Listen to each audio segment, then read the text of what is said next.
innati tuffatte meeqaaf hibboo ta'ee seeraaf heerri jiru hedduu toliyyannoo galchaa oolatiru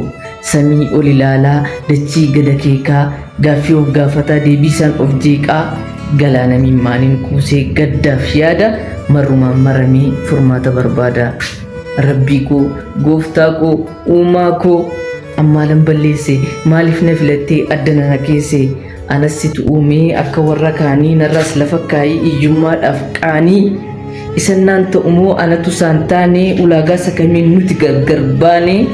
ati gooftaa guddaa gaaddisa kee jalaa dabaan qulqullaa'e egaa mootii hundaa anarratti rakkoo maaf natti qindaa'e jedhee ofirra darbee rabbii isaa komata.